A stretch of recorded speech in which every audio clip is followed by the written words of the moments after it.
வீடியோவில் நம்ம என்ன பார்க்க போகிறோம்னா டெட் ரயில்ஸ் லோர் தான், அதாவது true story of Dead rails.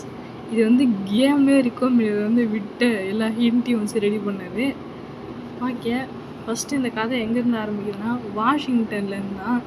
Tesla லேபுக்கு வந்து வாஷிங்டன்லேருந்து ஃபண்ட்ஸ் அனுப்பியிருக்காங்க மிலிட்ரி பர்பஸ், ஒரு பயோ வெப்பன் ரெடி பண்ணேன்.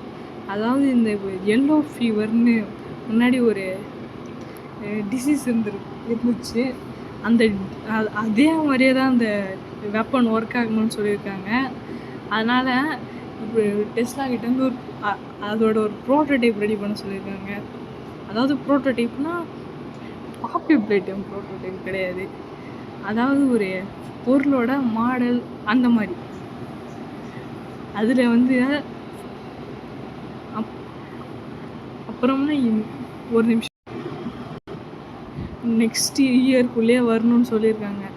டெஸ்ட்டு சப்ஜெக்டாக ஸ்டில் வாட்டர் ப்ரிசனில் இருக்கிற ப்ரிசனர்ஸ் யூஸ் பண்ணிக்கலான்னு சொல்லியிருக்காங்க.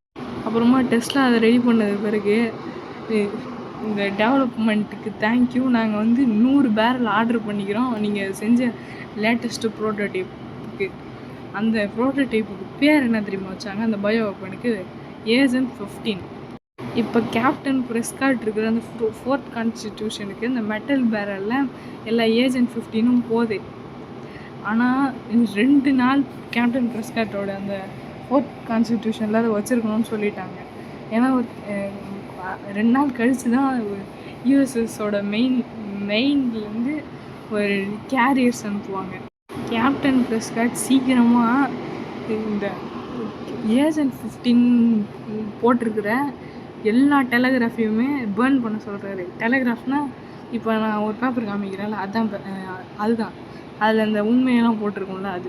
கேப்டன் பிரெஸ்காட் நம்ம சீக்கிரமாக அதை பண்ணலைன்னா நம்ம செயின் ஆஃப் கமாண்ட் நம்ம கம்பெனிக்கு வந்து சார்ஜ் பண்ணிவிடுவாங்க அப்படின்னு சொல்லியிருக்காரு. ஆனால் கேப்டன் பிரெஸ்காட் இப்படி அவங்களுக்கு வந்து எதிராக பண்ணுறதுனால கேப்டன் பிரெஸ்காட் வந்து வாண்டட் போஸ்டரே ரெடி பண்ணிட்டாங்க. நீங்கள் கேப்டன் பிரெஸ்காட்டை அடித்து நீங்கள் ஷெரிஃபில் போய் விற்றீங்கனாலே உங்களுக்கு 150 ரூபா கிடைக்கும். அப்புறம் ஆனால் அங்கே வச்சுருந்த ஏஜென்ட் 15 லீக் ஆகி ஒரு ஜாம்பி வைரஸே பரவ ஆரம்பிச்சிருச்சு. இப்போ புதுசாக ஒரு இன்ஃபெக்ஷன் மாதிரி பரவுதுன்னு நியூஸ் வந்திருக்குது. மொத்தம் 1000 புது கேசஸ் வந்திருக்குது. நம்மளுக்கு வந்து ஏதாவது ஃபீவர் மாதிரி ஃபீல் ஆச்சுன்னா நம்ம limit your exposures to others, அதாவது நம்மளுக்கு என்னென்ன ஆகுதுன்னு மற்றவங்கள்ட்ட வந்து சொல்கிறாங்க. சான் ஆண்டோனியோலேருந்து எல்லோரும் சொல்லியிருக்காங்க. அதாவது என்னென்னா புதுசாக ஒரு வைரஸ் வந்து வைலண்ட்டாக ஸ்ப்ரெட் ஆகி மென்டல் எஃபெக்டாக வந்து அஃபெக்ட் பண்ணுதுன்னு. அதாவது எப்படின்னா இந்த சாமி படத்துலலாம் பார்த்துருப்பீங்கல்ல, அவனுக்கு சாம்பி வந்தது பிறகு ஒரு மாதிரி வெறி பிடிச்ச மாதிரி பண்ணிகிட்டு இருப்பாங்களா, அதுதான் சொல்கிறேன். அந்த சாம்பி பிளாக் ஆரம்பித்து மொத்தம் 4 நாள் ஆகுது இதோட. அது ரொம்ப மோசமாக இந்த நேஷன் ஃபுல்லாக பரவிட்டுருக்கு அப்படின்னு சொல்லியிருக்காங்க.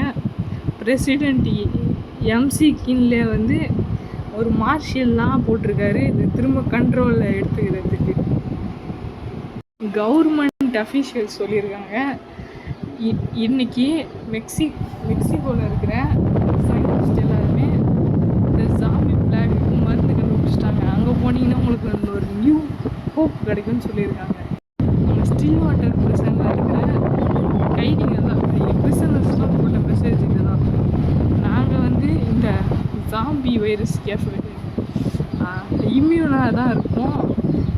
இங்கே இப்போ வந்து புதுசாக ஜாம்பியராக ஆரம்பிச்சிருக்கு. இங்கே எங்களை தவிர யாருமே வாழ முடியாது.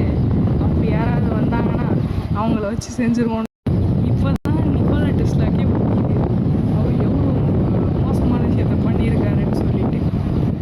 இப்போ அது தெரிஞ்சதுனால அவர் என்ன பண்ணியிருக்காருன்னா அவர் கூட இருந்த சயின்டிஸ்ட் எல்லாருமே சொல்லியிருக்காரு, கண்டிப்பாக நம்ம எல்லாருமே இப்போ ஜாம்பி ஆகிடுவோம். என் பிரெயினையும் என் கண்ணையும் சேர்த்து ஒரு ஜாரில் வைங்க, வேறு யாராவது வந்து என்னை ரீபில்ட் பண்ணி எனக்கு திரும்ப உயிர் வர வச்சு என்னால் இந்த பிளாகுக்கு மருந்து கண்டுபிடிக்க முடியும்னு சொல்லியிருக்காரு. மாதிரி தான் போட்டிருப்பாங்க. யார் இந்த நோட்டை கண்டுபிடிக்கிறீங்களோ, என் பேர் நிக்கோலா டெஸ்லா, என்னோடய ஒர்க்கர்ஸும் நாங்களும் பயோ வெப்பன் கண்டுபிடிச்சோம். ஆனால் இப்போ அது வேறு மாதிரி போயிடுச்சு. அந்த எஃபெக்டை நான் ஸ்டாப் பண்ணுறதுக்காக என் பிரெயினை வந்து ஒரு டாப் சயின்டிஸ்ட்கிட்ட எடுத்துகிட்டு போய் நான் ரீபில்ட் பண்ணுங்கன்னு சொல்லியிருக்காரு. ஆனால் நம்ம அப்படி ஒன்றுமே பண்ணல. அந்த மாதிரி டாப் சயின்டிஸ்ட் யாருமே இல்லவும் இல்லை. நம்ம யோசிக்கலாம், கடைசியாக நம்ம பாஸாக தானே நான் வருவார், இந்த மாதிரி நீ என்னடா ஹெல்ப் பண்ண போகிறாருன்னு சொல்கிறீங்கன்னு யோசிப்பீங்க. நீங்கள் இப்போ நல்லா பார்த்தீங்கன்னா தெரியும், அந்த பாடியை அது ஹியூமன் பாடியே கிடையாது. நல்லா பார்த்தீங்கன்னா அது வேற ஒரு பாடி. நம்ம நிக்கோலா டெஸ்லா உயிர் வர வச்சோம்னா, ஆனால் மனுஷனாக உயிர் வர வைக்கிற ஒரு மிருகமாக தான் உயிர் வர வச்சுருக்கோம். இப்போ புது பிரசிடெண்ட் வராரு, தாமஸ் எடிசன். அவர் இப்போ யுனைடெட் ஸ்டேட்டுக்கு அவர் தான் புது பிரசிடெண்ட். அவர் வந்து இந்த மிலிட்ரி எல்லாம் ரெடி பண்ணி எடிசனை யாரோ கொலை பண்ண ட்ரை பண்ணியிருக்காங்க. அதுவும் ஒரு பாம்பை வெடிக்க வச்சு. அது கூட ப்ளஸ் ஏஜென்ட் 15 வந்துருக்குது. ஆனால் அங்கே இருக்கிற டாப் சயின்டிஸ்ட்லாம் வந்து அவர் பிரெயினை மட்டும் தனியாக டிரான்ஸ்பிளான்ட் பண்ணி எடுத்து லைஃப் சப்போர்ட்டுக்கு இன்ஜினியர்ஸ்லாம் சேர்ந்து ஒரு மெக் மாதிரி கண்டுபிடிச்சி. மெக்னா இப்போ எப்படி சொல்கிறது, ஒரு நிமிஷம், இந்த அயன்மேன் மாதிரி. ஆனால் மண்டை மட்டும்தான் இருக்கும், மற்றதெல்லாம் ஃபுல்லாக ரோபோட்டிக். அது மட்டும்தான். நிக்கோலா டெஸ்லா மாதிரி இவருக்கும் வந்து அந்த இது எடுக்கிறாங்க. இந்த கதை வந்து இந்த ஹாலோவின் டைமில் நீங்கள் டெட்ரஸ் விளாண்டுருந்தீங்கன்னா எடிசன்ஸ் ஒரு மோட் இருக்கும். அது கூட இது வந்து ரொம்ப நல்லாவே மேட்ச் ஆகும். இப்போ எடிசன்லாம் வந்து அந்த புது மெக் பாடியில் இருக்கார்ல, அவர் இப்போ ரொம்ப பவர்ஃபுல்லாக மாறிட்டார். அதாவது இப்போதைக்கு கேமில் இருக்கிற ஸ்ட்ராங்கஸ்ட் என்டிட்டி வந்து யாருன்னா எடிசன் பிரைம் தான். ஏன்னா இன்ஃபினிட்டி ஹெல்த் இருக்குது. இப்போ இவர் வந்து ஒரு ஆர்மி ரெடி பண்ணிட்டாரு. கடைசியாக நிக்கோலா டெஸ்லா கூட வார் பண்ணுறதுக்கு. நீங்கள் அந்த மோட்லேயே லாஸ்ட்டாக எண்டுக்கு போயிருந்தீங்கன்னா நிக்கோலா டெஸ்லா கூட அந்த எடிசன் மேற்கு சண்டை போனோம். நீங்கள் நிக்கோலா டெஸ்லா பில்டு பண்ணாலும் சரி, பில்டு பண்ணலனாலும் சரி, அப்படி நீங்கள் அந்த எடிசன் பிரைமை பார்த்தது இல்லைன்னா இதுதான் அந்த எடிசன் பிரைம். நிக்கோலா டெஸ்லா மாதிரி தான் மண்டை இருக்கும், ஆனால் மற்றதெல்லாம் டிஃப்ரெண்ட்டாக தான். அப்போ இது ஸ்டார்டிங்கில் சொல்ல மாட்டேன். நிக்கோலா டெஸ்லா ஸ்டேட் மாஸ்க்கு ஒரு ஸ்ட்ரேஞ்சாக ஒரு விஷயத்தை கண்டுபிடிச்சிருந்துருக்காரு.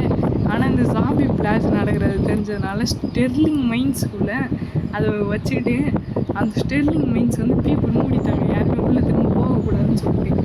அதுக்குள்ளே நிக்கோலா டெஸ்லா அதை வச்சு மூடிட்டாரு. இப்போ ஸ்டெர்லிங்கில் இருக்கிறவங்க எல்லாருக்கும் முன்னாடி தெரிஞ்சிருச்சு இங்கே ஜாம்பி பிளாஸ் வந்துடும்னு சொல்லிட்டு. அதனால் அவங்க எல்லோரும் என்ன பண்ணிட்டாங்கன்னா இந்த இடத்த விட்டு முதல்ல கிளம்பி போயிட்டாங்க. அங்கே இருக்கிறவங்களாம் அந்த சர்ச்சில் கூடி அவங்கெல்லாம் இதை பேசினது தான். வேணும்னா நீங்கள் பாஸ் பண்ணி படிச்சுக்கோங்க.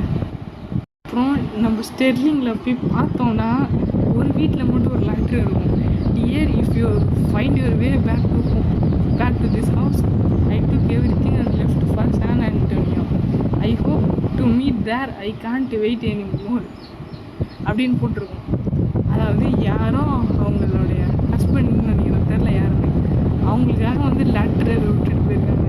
நீங்கள் இந்த வீட்டுக்கு வந்தீங்கன்னா நான் ஆல்ரெடி இந்த இடத்த விட்டு போயிருப்பேன், இருக்கிற எல்லா விஷயத்தையும் எடுத்துக்கிட்டு நீங்கள் சான் ஆண்டோனியோவில் வந்து வெயிட் பண்ணுங்க, என்னால் இதுக்கு மேலே சான் ஆண்டோனியோவில் மீட் பண்ணுவோம், இதுக்கு மேலே என்னால் வெயிட் பண்ண முடியாதுன்னு சொல்லியிருக்கேன். லிங்கன் பிரசிடென்ட் வந்து யாரோ கொண்டுட்டாங்க. அந்த ட்ரெயின் வந்து இப்போ ஃபியூனரலுக்கு போயிட்டுருக்கு, அதாவது இறுதி சடங்குக்கு போயிட்டுருக்குது. ஆனால் போகிற வழியில் அந்த ட்ரெயின் வந்து எங்கே போகணுன்னா சான் ஆண்டோனியோவுக்கு தான் போகணும். ஆனால் போகிற வழியிலே அந்த ட்ரெயின் வந்து கிராஷ் ஆகி விழுந்து அந்த சாப்பிட்டுலாம் வெளியே விழுந்து அந்த ட்ரெயின் பார்த்திங்கன்னா இப்படி தான் இருக்கும். கீழெலாம் ஃபுல்லாக அந்த நார்மல் டெசர்ட் தான் அப்படியே இருக்கும். அப்புறம் நீங்கள் அவுட்லாஸோட ட்ரெஸ் பின்னாடி இதை நீங்கள் பார்த்துருப்பீங்க கண்டிப்பாக.